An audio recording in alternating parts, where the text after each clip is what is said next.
Emotional intelligence, or EIQ, is defined as the ability for someone to synchronize their emotions and behavior in order to be more productive and effective at engaging with others. It has to do with yourself and social awareness. It has to do with social skills and the ability to empathize with people around you. EIQ plays a big role when it comes to the ability to manage your personal and professional relationships, also your self-management, as well as the ability to pick up social cues, and most commonly associated with how you react to different situations. Hey guys, Edgar here, and welcome back to my channel. Hope you're having a beautiful and fantastic day like always. In this video, we're going to be talking about pretty much emotional intelligence, or EIQ, and how it can impact your career and how it can boost your career in 2020. And without further ado, I'm going to be talking about why is there a focus on EIQ, how is it important, how it plays, and how you guys can practice your social and emotional intelligence skills and bolster your career. And without further ado, let's get into the video.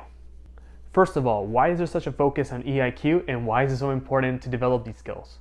Performance studies have shown that strong indicators of strong employee performance that hiring managers care for and what hiring managers are looking for are for people that are emotionally intelligent. And basically what that means is that they're aware of their emotions, they're aware of people's emotions, how to interact with people, how to work with people, and basically know how to bring out the best situation and the best character for any occasion, every scenario that brings up in professional settings. Often these people, all these employees, have been described as having a very strong sense of self-confidence, are better communicators, good problem solvers, and at the same time they're a team player, described by their manager, a team player that they can rely on, and they can be future leaders and future managers. If you look at it from a microcosm standpoint for companies, EIQ is a very powerful tool in understanding their audience, understanding their customers. Pretty much, if they're a manufacturing company, they want to hire emotionally intelligent people because these people have a connection not only to the company but to their coworkers and the product. So most commonly, you can say that these people know the impact of whatever product that the company is developing. They can be the customer, they can be the target audience, or they can be a similar group that is associated with the target audience that the company has. So EIQ is a very powerful tool in essentially connecting and intentionally or unintentionally targeting audiences and delivering products.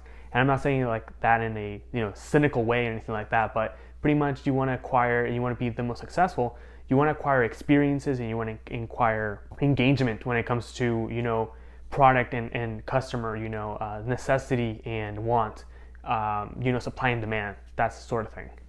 So we deconstruct this macrocosm of companies using EIQ as a tool to understand their target audience, and deconstruct at a level is basically the company hiring managers or people in trust that they feel, the company feels, the CEO, basically the best image and the best representation and model of that company, the actual structure, the actual bones of the whole system. These hiring managers are going to be picking up these people, these employees, who they feel are going to be fitting those little puzzle pieces that are missing in order to accomplish the mission, delivering a product to the customer. And the best representation, the best example that I have for that are medical device companies or pharmaceutical companies. There's many that target, for example, cancer patients, and they want to, in this world renowned, we want to destroy cancer. We don't want it to exist. So a lot of these pharmaceutical companies, they have the mission to create these solutions to reverse or eliminate cancer.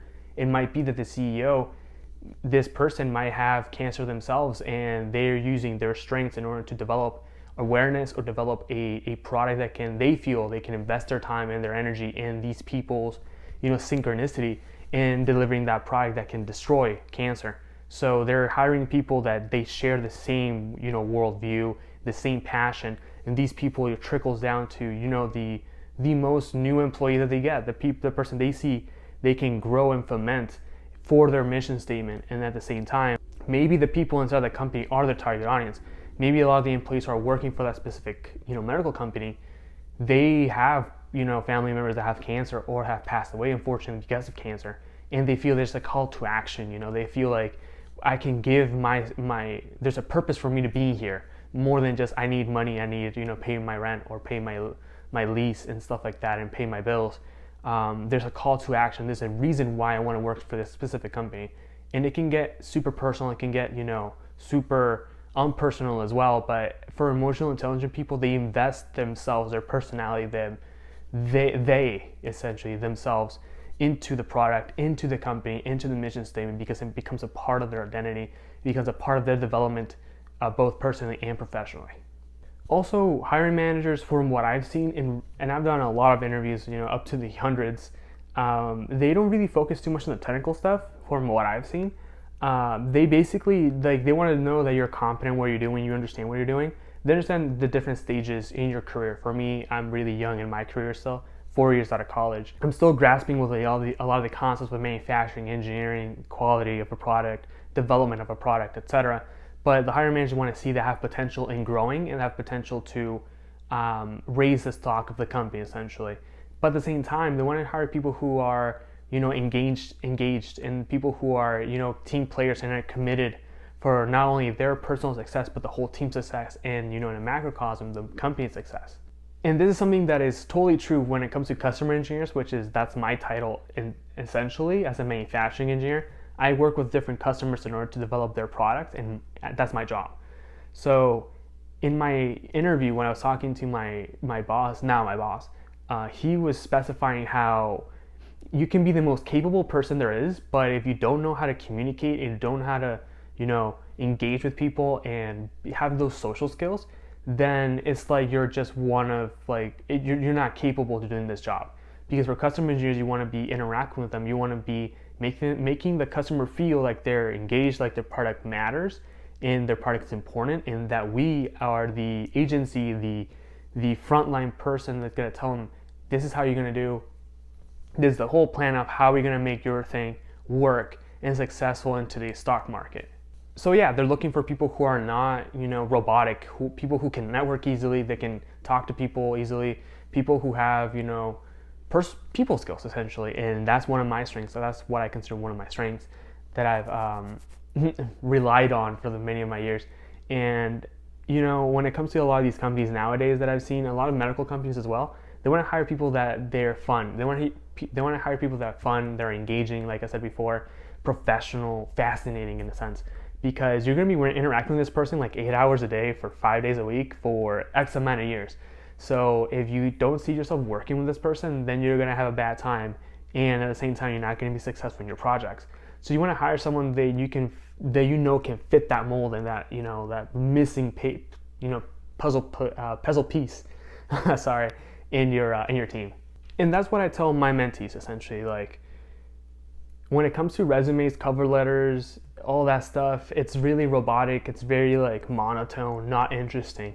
So it's really hard to showcase that information and showcase your personality and say hey, I'm emotionally intelligent. I'm really good at controlling my emotions, and I'm really good understanding the power of emotion versus technical skills. And I can, I'm beneficial in both. I'm competent at both. But it's really interesting to see how a lot of the system we have to deliver this professionality is very non-intuitive and non-personable. So the only real way you can showcase your personality and showcase who you are is during interviews, during calls, during emails, during in LinkedIn conversations, or in your LinkedIn, or in your portfolio. One of the things that my mentor taught me when it comes to emotional intelligence and why is it important to work this skill is basically you will always be in a way kind of tagged, and this can be taken in a negative way, but I turned it into a positive. This is your story. I am Edgar, and this is blank, and I am blank. Or this is my story, which is blank, and this is my experiences, which are blank. And that's kind of the gist of things. People interact, and especially when it comes to engineering, you interact with a lot of engineers, and you'll see the same engineers in the same companies or in different companies all the time. So it's really interesting to just give a quick snapshot of who you are and what stage you're at your, in your professional life, and just ask yourself what image am I giving? Do I want to seem like just someone who's just a pawn, or someone who's just there 8 to 5, done deal, go home, I don't interact with everybody, which is totally fine if that's your personality. But at the same time, you want to be recognized as that person, or want to be recognized as a person who people can rely on, and people who want to grab you for a specific project, etc. And yeah, it's just one of those things that my mentor taught me, that if you're a person, a people person, you should definitely be working on these skills and showcasing these skills and pushing them and showing that that's probably your story. So That's something I tell my mentees all the time is whenever you're trying to grow your emotional intelligence and working your team building skills, your self-awareness and stuff like that, where you're at different stages, always come into play with the tools that you have, your resume, your LinkedIn, your cover letter, always trying to reflect basically your story in the most professional way, but also in the most concise way, which is very difficult but manageable. And just portray that information, portray that you empathize, you know how to empathize with people, you know how to work with people. And one of the best ways, honestly, that I've seen on how to showcase your personality and your emotional awareness is during these interview questions. And I'm going to be, delving into this a little bit more, which is basically how to cultivate, connections and collaborations. Okay, so hopefully that makes sense for you guys why EIQ is, there's a focus on it. Basically, to summarize what I said before, it is for companies and for hiring managers to understand who they're hiring and how to best deliver, best efficiently manufacture, or basically the whole mission statement of what they're doing, why they're doing what they're doing, why do they go to work every single day, what's the purpose of the product, what's the purpose of hiring these people, having a team, the whole, lay ground foundation, the whole thing. And also, why is it important to work in these skills? Because they will actually make, the difference maker when it comes to hiring people and differentiating between applicants. Is if you can show your personality in different avenues, even though the avenues that we usually do, which is your resume, applications, they don't really make you shine. You should realize that even you should, in your head, like what I tell my mentees is, realize that in those situations you won't shine, but the way you will is taking the extra step in your LinkedIn, your emails, your interactions when it comes to interviews, how you present yourself, how you answer the questions during interviews, and then basically like what you do to take the extra mile. So if you guys will comment down below other topics that you guys want me to cover. This is one of those videos where it's not a professional development video necessarily, it's more of a personal development video. So like I said, this channel is all about professional and personal development. So I'm giving you guys a lot of content when it comes to that. So comment down below what you guys want me the next topic to be and what you guys want me to cover. And yeah, if you guys would like to subscribe, make sure to do so. I upload every single week. So thank you so much for watching this video and have a nice day. Peace. See ya.